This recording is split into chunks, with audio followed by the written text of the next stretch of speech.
Olá, meu povo de Deus, a graça e a paz a todos vocês. Mais uma vez nós estamos aqui juntos, para mais uma ministração da palavra de Deus. E depois de muita consulta ao Senhor, meu coração se moveu numa direção, irmãos, que eu fiquei impressionado. Por quê? Porque eu tenho, para não errar, eu tenho 39 anos que sou cristão e no mesmo mês que eu aceitei a Cristo, eu comecei a pregar. Eu não sei o que eu pregava, porque eu não tinha conhecimento nenhum das Escrituras, mas já comecei no culto de rua, ao ar livre, dando testemunho e tal. E eu confesso a você que eu nunca ministrei neste assunto que eu vou ministrar hoje. Tive uma direção de Deus para isso. E nessa plataforma, a gente alcança pessoas que a gente não tem a menor ideia que vai alcançar. Quem sabe era você que Deus queria tratar nessa ministração, né? E aí eu fui escolher o texto da palavra de Deus para partir dali a gente falar sobre esse tema. Primeiro livro das Crônicas, capítulo 28, versículos 1 a 3. Diz assim: Então Davi reuniu em Jerusalém todos os príncipes de Israel, os príncipes das tribos e os capitães das turmas que serviam o rei, os capitães dos milhares, os capitães das centenas e os administradores de toda a fazenda e possessão do rei e de seus filhos, como também os oficiais poderosos e todos os homens valentes. Verso 2: Pôs-se o rei Davi em pé e disse: Ouve-me, irmãos meus e povo meu, em meu coração propus eu edificar uma casa de repouso para a arca da aliança do Senhor e para estrado dos pés do nosso Deus. E eu tinha feito preparo para edificar. Porém, verso 3, Deus me disse: Não edificarás casa ao meu nome, porque és homem de guerra e derramaste muito sangue. Coisa, né, irmãos? Deixa eu orar por você, para Deus te alcançar e que nós possamos ter aqui uma interação, entre a ministração da palavra e a sua compreensão. Aliás, você deve certificar-se, depois da ministração da palavra, você entendeu o que foi pregado, para evitar do diabo vir roubar. Lembra da parábola das sementes, lá do semeador? O semeador semeou a palavra e ela caiu na beira do caminho, as árvores do céu comeu, semeou a semente, Quando Jesus vai interpretar a palavra, ele diz que isso é o diabo que faz isso. A palavra vai, não é compreendido, o diabo vem e rouba. Então, para que isso não aconteça, vamos orar. Pai, em nome de Jesus, dê agora a teus filhos, a tantos quantos esta palavra vai alcançar, que eles tenham do Senhor a graça para compreender essas verdades. Senhor Deus eterno, debaixo da sua misericórdia e bondade, é que eu estou a ministrar-lhes nessa oportunidade. Que assim seja, em nome de Jesus. Amém.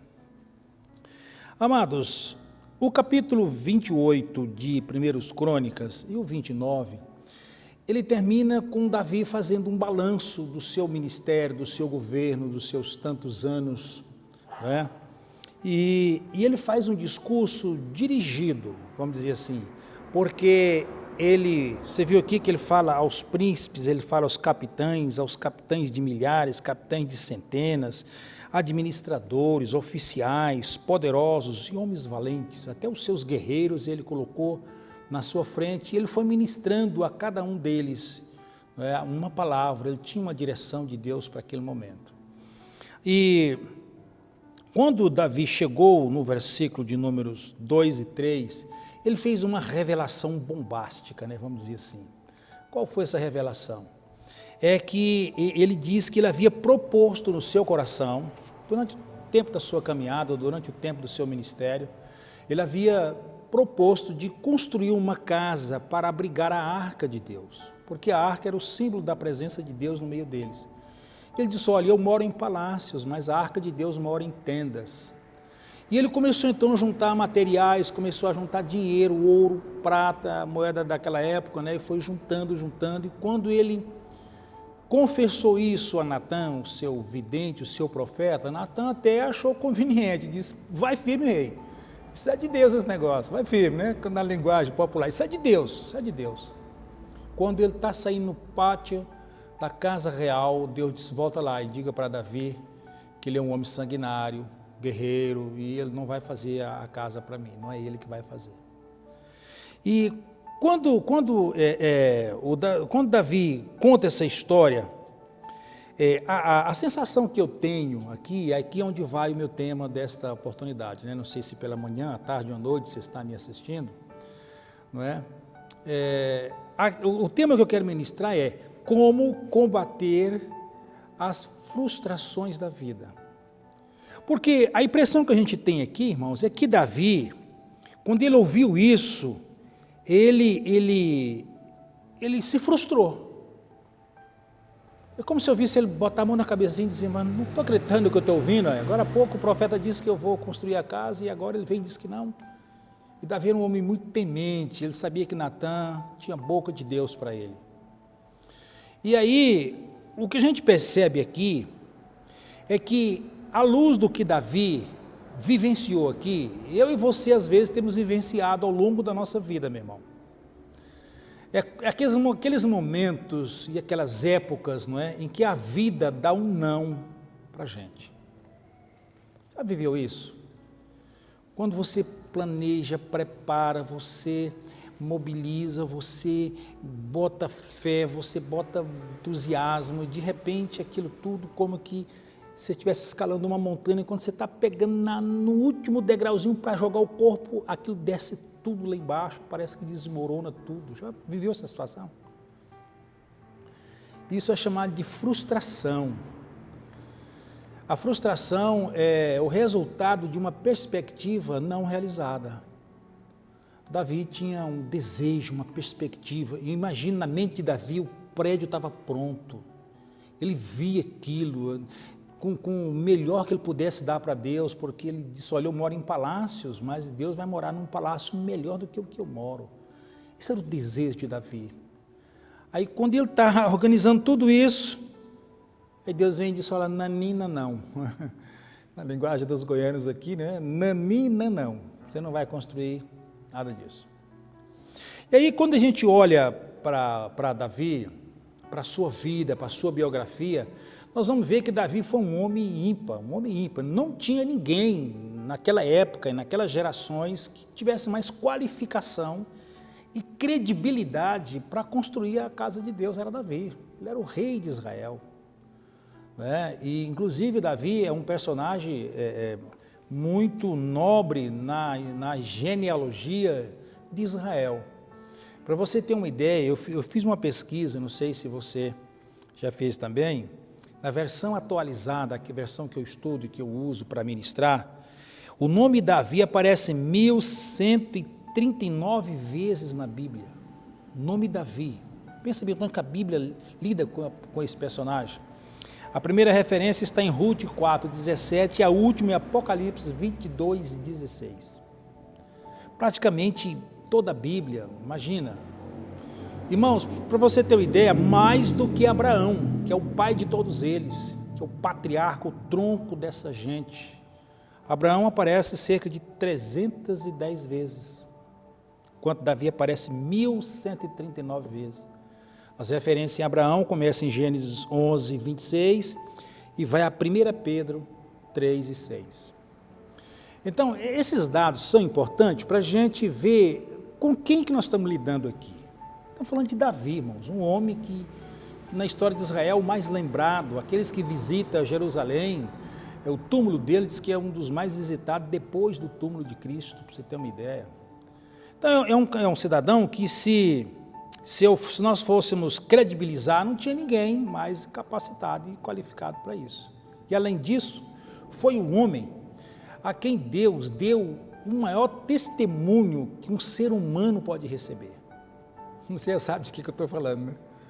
O único homem na Bíblia que Deus disse, eu achei a Davi, um homem segundo o meu coração. Isso está registrado em Atos dos Apóstolos, no capítulo 13, verso 22, está escrito assim, olha, tendo tirado a este, que é Saul. Nesse momento aqui, Paulo está fazendo um histórico, né, da família dele, né, e falando de Davi, ele diz, olha, tendo tirado a este, que era Saul, da qual Paulo descendia como tribo, né, tribo de Benjamim, levantou o rei Davi, do qual também, dando testemunho, disse: achei Davi, homem, filho de Jessé, um homem segundo o meu coração. Achei Davi. A ideia aqui é de Deus procurando na terra alguém.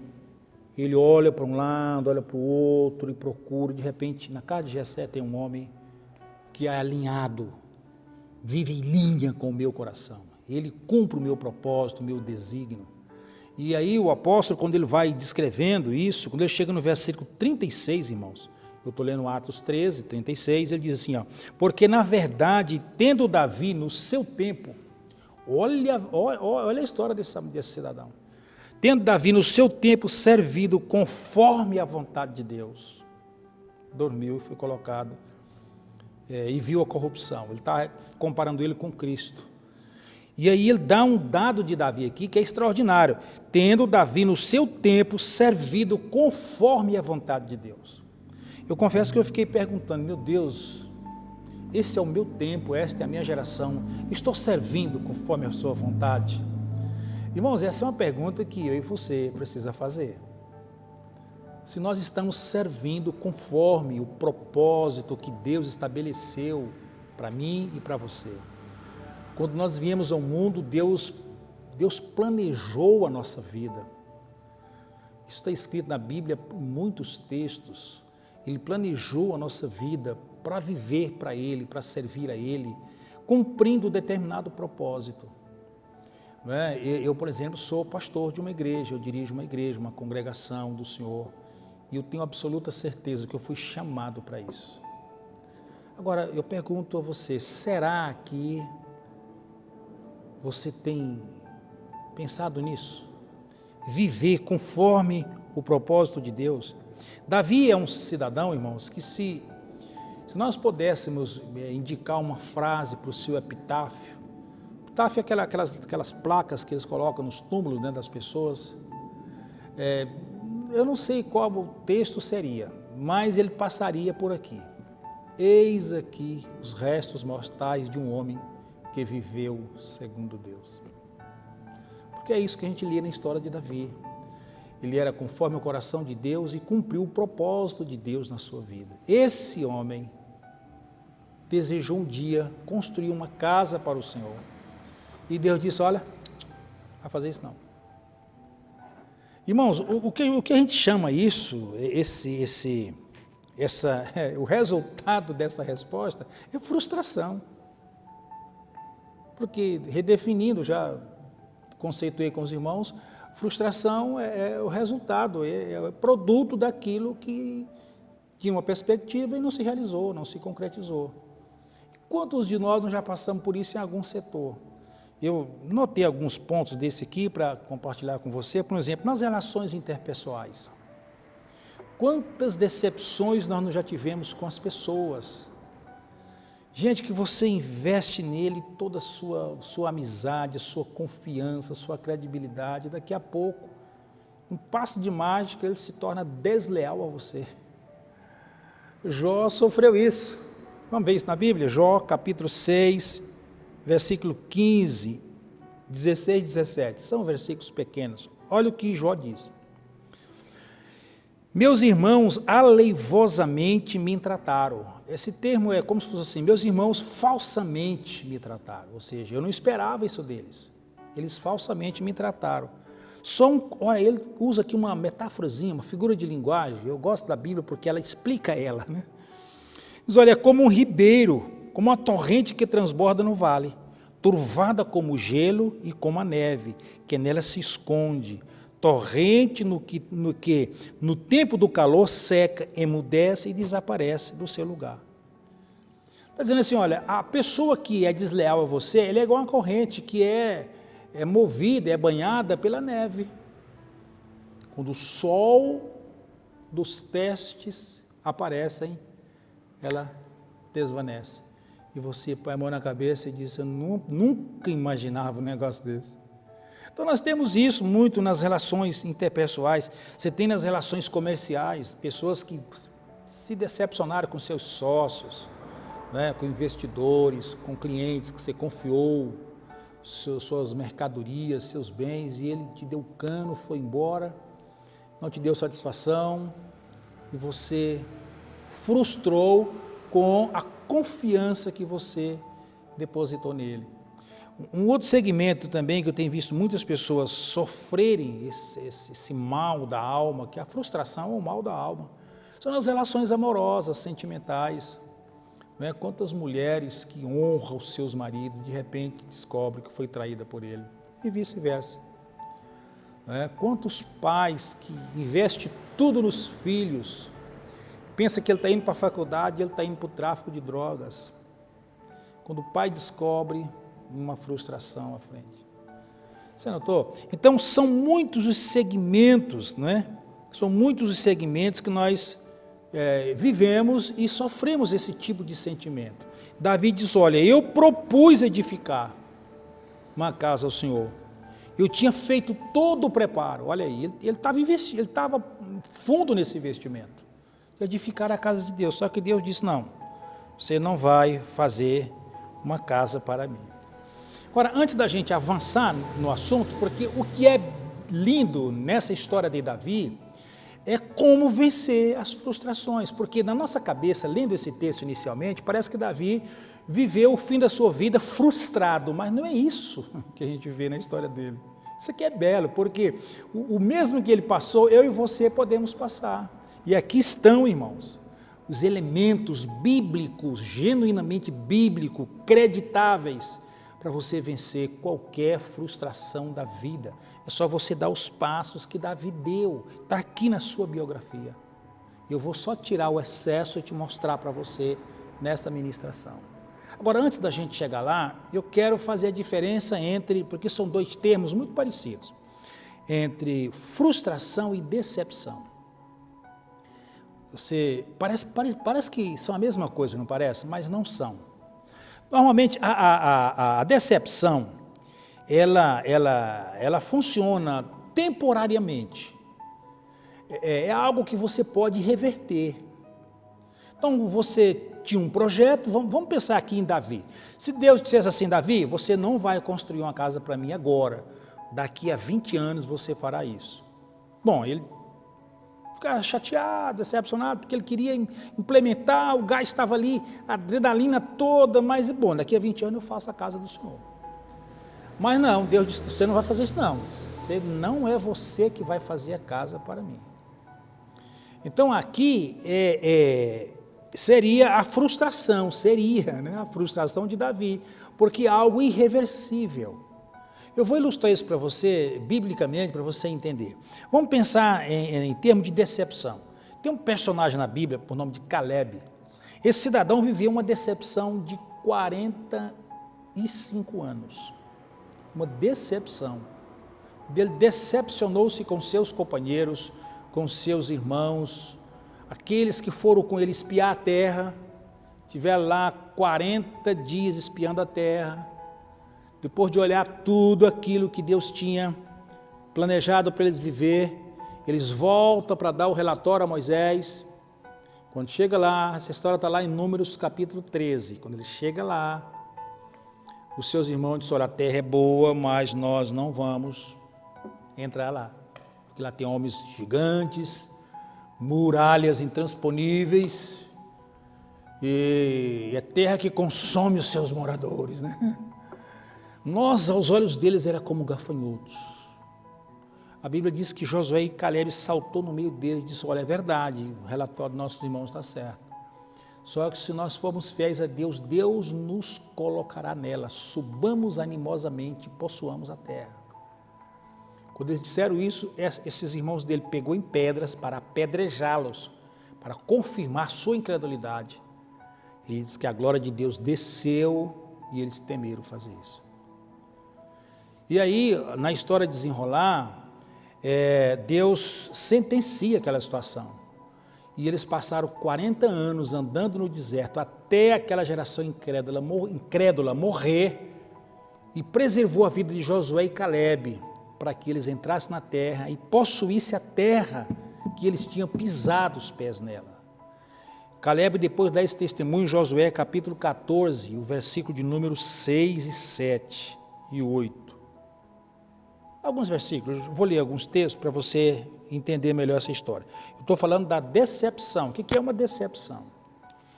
Chegaram os filhos de José, estavam lá já depois de 40 anos. Chegaram os filhos de Judá, Josué e Gilgal e Calebe, filho de Jefoné, Quenezeu, diz: tu sabes o que o Senhor falou a Moisés, homem de Deus, em Gades Barnea, a respeito de mim e de ti.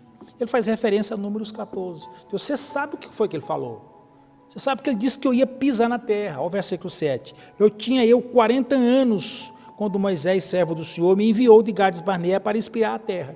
E eu lhe relatei como sentia no meu coração. Meus irmãos, que subiram comigo, desesperaram o povo. Quer dizer, não deixou o povo crer na palavra de Deus. O verso 12 diz assim: agora, pois, dá-me este monte que o Senhor falou naquele dia. 40 anos era 45 depois, ou seja, eles passaram 40 anos no deserto e 5 anos de conquista da terra, quando a terra estava subjugada. Aí Calebe disse: Josué, você lembra daquela promessa que Deus falou? Eu disse: lembro. Pois é, eu andei naquelas regiões montanhosas ali, de Hebron, e diz a Bíblia que Josué o abençoou, diz o verso 13, Josué o abençoou e deu a Calebe, filho de Jefoné, Hebron em herança. Quer dizer, aqui foi uma situação que foi reversível. Ela não foi permanente, como foi o caso de Davi. Aqui configura uma decepção. Isso a gente passa, irmãos, ao longo da vida. Nós vamos sempre estar decepcionados com uma coisa, com outra, e a gente depois refaz isso, reata isso, recomeça isso, reprojeta isso e vai embora. Agora, tem situações que a vida diz não. Não. E aí que nós temos que aprender a lidar com isso. Porque o homem mais nobre da Bíblia depois de Jesus Cristo, o homem segundo o coração de Deus, passou por essa situação. E ele legou modelos e exemplos para que eu e você, ao chegar nesse ponto, a gente saber como lidar. Então nós vamos agora ver como é que a gente lida com as frustrações da vida, né? Vamos aprender aqui como é que a gente lida com as frustrações. Davi fez basicamente 4 coisas. Ele tomou 4 atitudes, não é, para lidar com essa questão. E são essas que eu quero compartilhar com você, dentro do texto, não é, que envolveu esse desejo de Davi e o não de Deus para a vida dele. Nós vamos iniciar aqui em 2 Samuel, capítulo 7, lá é onde Natã sentencia ele, dizendo: olha, você não vai fazer isso não. Só que depois foi registrado em Crônicas, e como eu tenho mais detalhes em Crônica, eu preferi começar a leitura por lá. Mas o assunto começa mesmo em 2 Samuel 7, verso 1 a 26. Eu não vou ler todo o texto aqui com os irmãos, não. A primeira atitude dele está aqui, ó. Sucedeu que, estando o rei Davi em casa, e tendo o Senhor lhe dado descanso de todos os seus inimigos ao redor, disse ao profeta Natã: eis que eu moro em casa, e a arca de Deus mora e tal. E ele vai contando a Natã o que aconteceu lá, né? Agora, no versículo 12 de 2 Samuel, capítulo 7, ele diz assim: olha, quando os teus dias forem completos e vieres a dormir com seus pais, então farei levantar depois de ti, Deus falando a Davi, quando você completar os seus dias, que você for dormir com seus pais. Olha, irmãos, eu acho lindo essas coisas da Bíblia, né? Aquele que serve a Deus, aquele que anda com Deus, ele não morre, ele vai dormir até a ressurreição. Quem morre é o ímpio, né? Que morre e não sabe para onde vai. Mas o cristão, o crente em Jesus, aquele que serve a Deus, diz que ele dorme. Olha o versículo 12, né? Ele diz assim: olha, quando teus dias forem completos e vieres a dormir com teus pais, então farei levantar depois de ti dentre a tua descendência, este edificará uma casa em meu nome. Quando Deus disse: Davi, você não vai construir a casa, mas eu vou levantar da sua descendência para fazer isso. Olha a reação de Davi. E aqui está a primeira atitude que eu e você devemos tomar para vencer as frustrações da vida, os nãos da vida. Olha o versículo 25. Agora, pois, ó Senhor Deus, esta palavra que falaste acerca do teu servo e acerca da sua casa, confirma para sempre e faz como tem falado. Ou seja, já não eu mais, eu não estou nesse negócio mais aí, mas confirma isso, Senhor. Dá, meu filho, esse privilégio, é isso que ele está dizendo aqui, ó. E engrandeça-se o teu nome para sempre, para que digam, o Senhor dos Exércitos é Deus sobre Israel. Aleluia. Isso aqui foi a atitude de Davi. Pastor, o que o senhor está vendo nessa atitude de Davi aí? Ao invés, irmãos, de Davi receber um não e agir, que essa é a tendência nossa. E murmura, e bate cabeça, e bate a mão na cabeça, e bate a mão na testa. Davi, ao invés de agir, ele reagiu à situação. Percebeu? Ele reagiu, não é? Ele disse, olha, Senhor, que maravilha, então já que não é eu, que seja meu filho mesmo, confirma isso, Senhor, para que todo mundo reconheça que o Senhor é Deus em Israel. Davi saiu de cena e botou o projeto de Deus em cena. Percebe isso, irmãos? Ele reagiu, ele diz, olha, confirma para sempre, engrandeça o teu nome em Israel.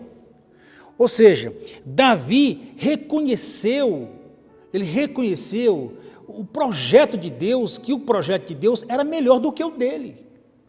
E esse aqui é o problema, irmãos, a gente faz tanto plano, a gente maqueteia tanta coisa, mas a gente não sabe se Deus está nesse negócio. A gente não sabe se Deus está nesse negócio. E aí, é melhor a gente descansar em Deus. É melhor a gente, antes de fazer todo esse planejamento consumado, a gente dizer, Deus, é isso que o Senhor quer mesmo? Faz meu coração sentir se é isso mesmo que o Senhor quer. Pelo menos é o que este Salomão, escrevendo Provérbios 3, 5, 6, diz, confia no Senhor de todo o teu coração e não te estribes no teu próprio entendimento. Confia nele, não confia em você. Isso Salomão está dizendo aqui. Reconhece-o, verso 6, Provérbios 3, 6, em todos os teus caminhos, e ele endireitará as tuas veredas. O que Salomão está dizendo aqui, irmão, nesse texto aqui? Inclua Deus no seu projeto, porque você vai evitar frustrações com isso, porque se você inclui Deus no seu projeto, qualquer resultado que vier disso, você vai glorificar a Deus, porque você vai compreender e entender que é isso que Deus queria.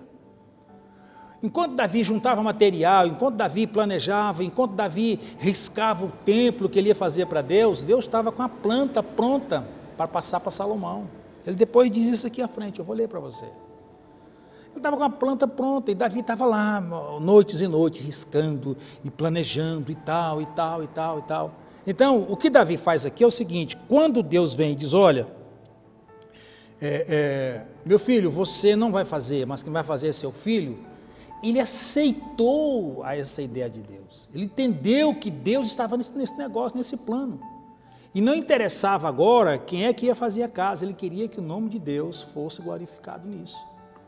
Por quê, irmãos? Porque muitas das vezes nós caminhamos na contramão de Deus nesse negócio.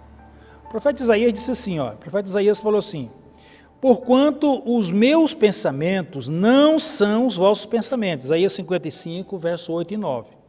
Ele diz, olha, porquanto os meus pensamentos não são os vossos pensamentos, nem os meus caminhos, os vossos caminhos, diz o Senhor, verso 9, porque assim como os céus são mais altos que a terra, eu gosto da Bíblia porque ela se explica, irmãos, eu gosto de citar essas frases, ela se explica, diz, olha, eu vou te explicar como é que isso funciona, meus caminhos e os teus caminhos, verso 9, porque assim como os céus são mais altos que a terra, assim como os meus caminhos são mais altos que os vossos caminhos, e os meus pensamentos mais altos do que os vossos pensamentos, ou seja, nós estamos indo num caminho e Deus está vindo no outro caminho.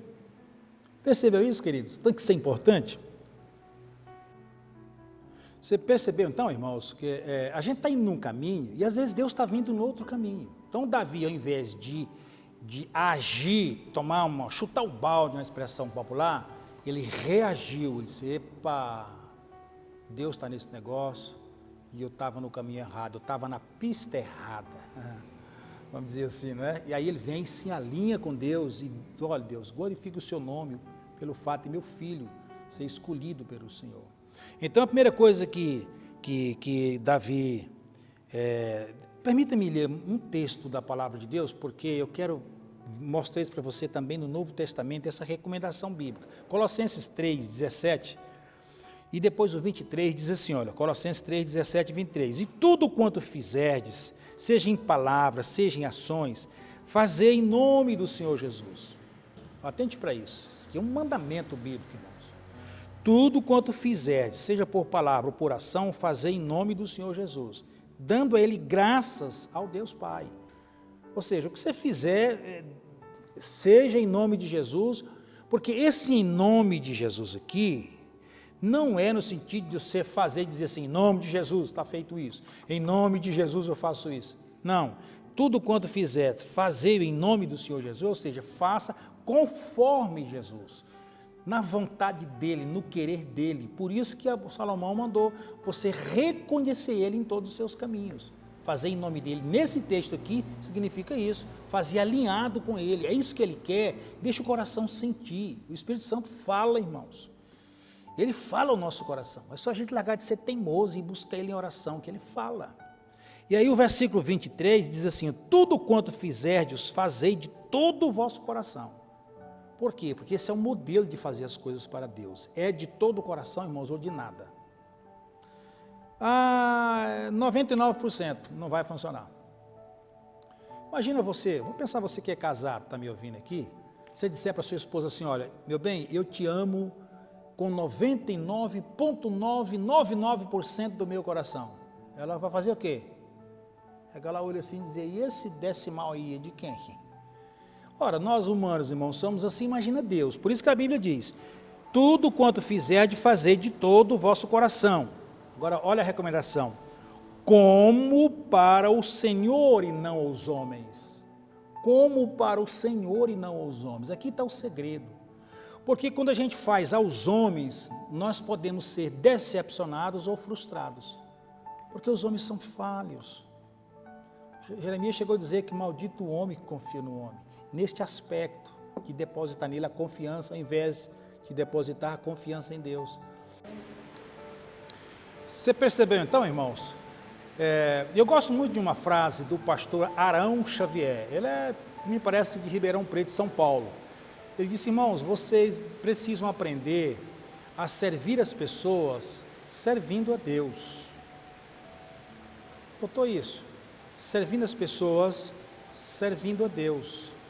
Por quê? Porque se eu sirvo as pessoas servindo a Deus, no dia que essa pessoa me decepcionar, vai fazer diferença. No dia que ela me promover uma frustração, não vai fazer a diferença. Sabe por quê? Porque eu não estou servindo a elas, estou servindo a Deus. Irmãos, eu já sofri demais com isso.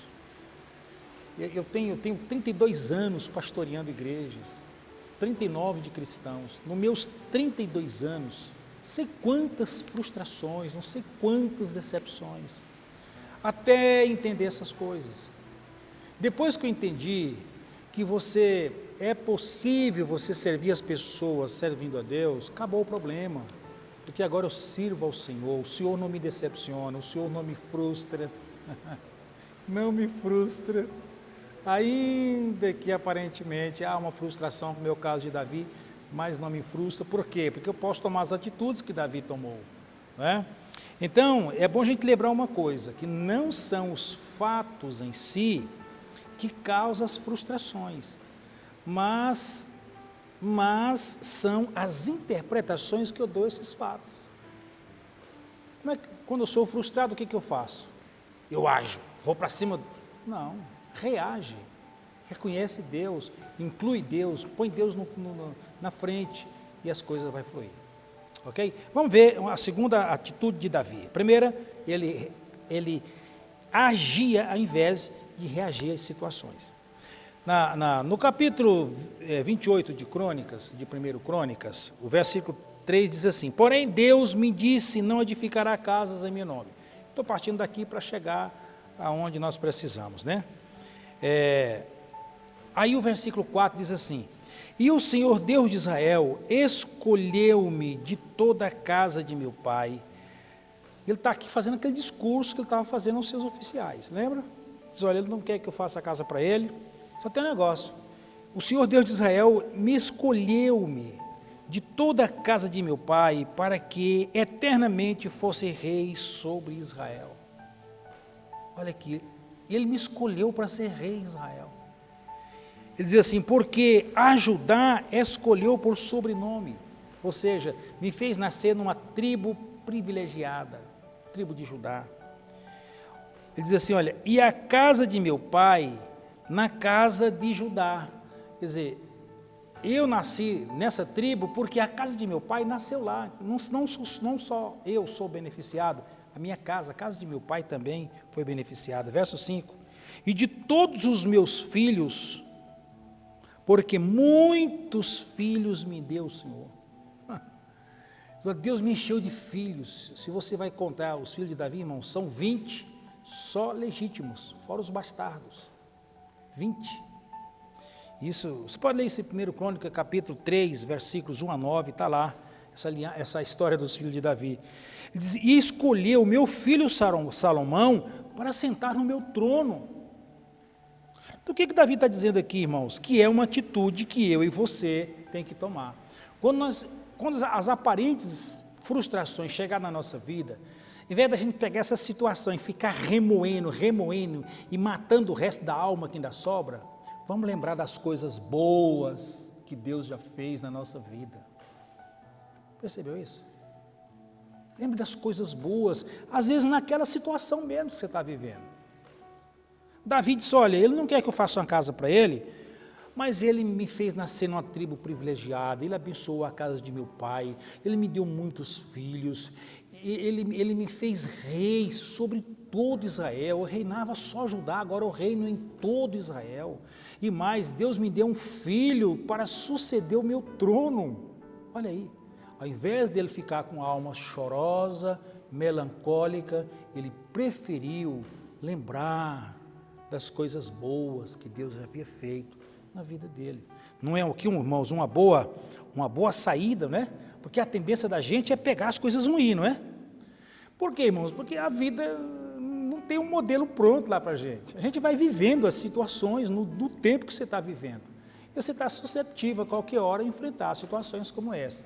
Então, se você aprender a reconhecer Deus no seu caminho, e depois você, em vez de ficar concentrado nas coisas ruins, concentrar nas coisas boas, irmãos, a frustração não terá lugar no seu coração.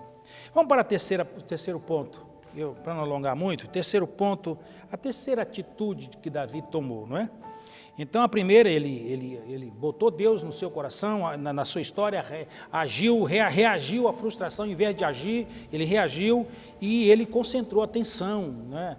Aquilo de mais bom que Deus havia feito. A terceira está no versículo 11 de 1 Crônicas, verso 11. Deu Davi a Salomão, seu filho, a planta do alpendre, com as casas e as suas tesourarias e os seus cenáculos. Então Davi pegou aquela planta que Deus havia dado a ele e deu a Salomão. E aí dos versículos 11 até o 18, há essa lista enorme, depois você leia cuidadosamente. O verso 19 diz assim, tudo isso, disse Davi, fez-me entender o Senhor, por escrito da sua mão, a saber, todas as obras desta planta. Ou seja, Deus iluminou a mente de Davi, como é que Deus queria, entre aspas, né, irmão, a sua casa, porque na prática, diz que ele nunca habitou ali ficava a presença dele naquela arca, ele mesmo disse que os céus dos céus não pode conter, né? Glória a Deus por isso. Então, qual foi essa terceira atitude de Davi aqui, irmãos, à luz desse texto aqui?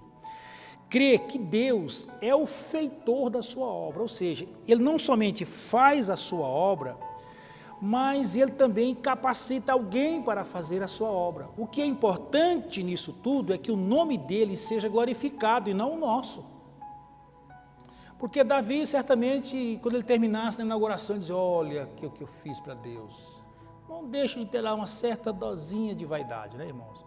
Mas aqui o nome de Deus foi glorificado, isso que deve importar para mim e para você, independentemente de quem faça.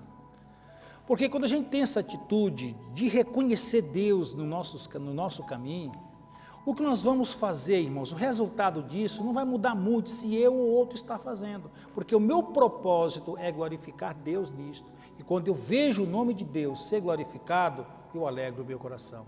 Aí não há lugar, não há espaço, irmãos, para frustração, para viver a vida melancolicamente, não é? Para a gente viver se lamentando.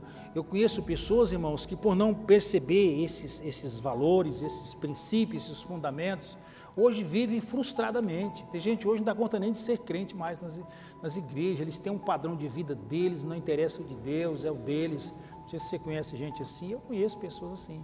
Não dão conta mais de congregar nas igrejas, porque está tudo errado na mente dele, na cabeça dele, porque ele nunca focou em Deus, ele nunca deixou Deus à frente, ele nunca deixou Deus ser glorificado como ele quer ser glorificado.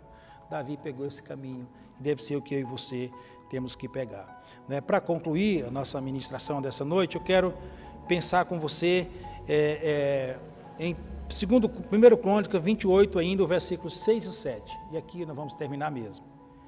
Quando Davi diz assim, olha, e me disse, ele está falando de Deus, e me disse, teu filho Salomão é quem edificará a minha casa aos teus atos, porque eu escolhi para ser rei, escolhi para o meu filho, para que seja meu filho, e eu lhe serei por pai.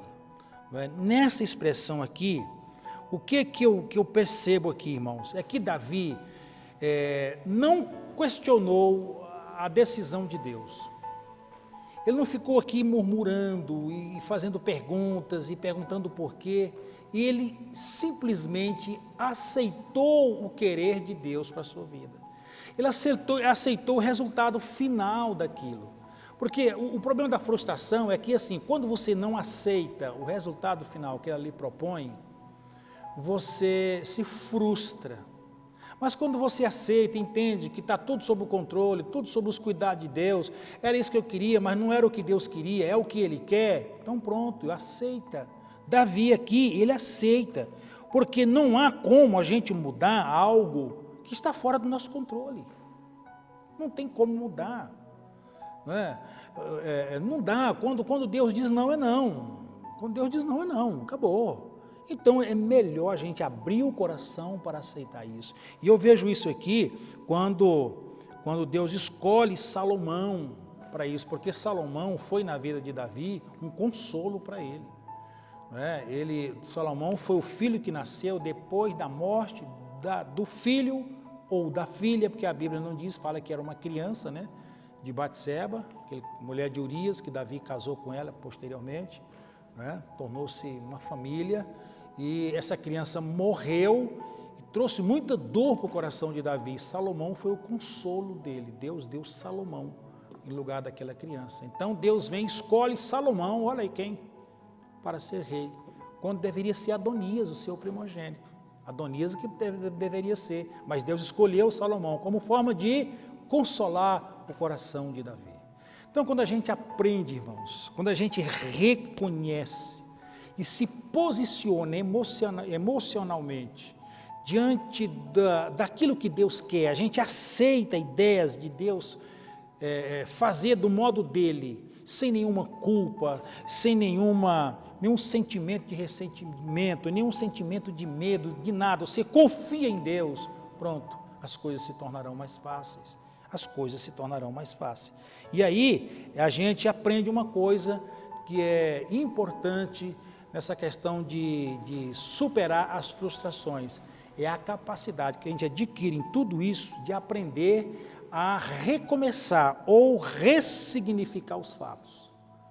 Aquilo que era para derrotar a minha alma, torna o meu aliado no meu modo de servir a Deus, na minha maneira de servir ao Senhor, na minha maneira de servir o meu semelhante. Aquilo que era para ser uma frustração ou uma grande decepção à minha vida, tornou-se meu aliado, me ensinou lições preciosas, em função da atitude que eu tive de saber ressignificar. Ressignificar é dar outro significado àquilo que aconteceu em nossas vidas. Deus te abençoa. Que esta palavra possa acalhar o seu coração e fazer com que você cresça através dela, porque as decepções não vão faltar, irmãos, seja na área amorosa, seja na área profissional, seja na área interpessoal, seja na vida cristã. Quantos irmãos já nos decepcionaram, mas quando nós aprendemos a ressignificar os fatos, a gente vence tudo isso com a alma limpa, brilhosa, brilhante, para servir a Deus e dar glória e louvor ao seu nome. Deus te abençoe no precioso nome de Jesus.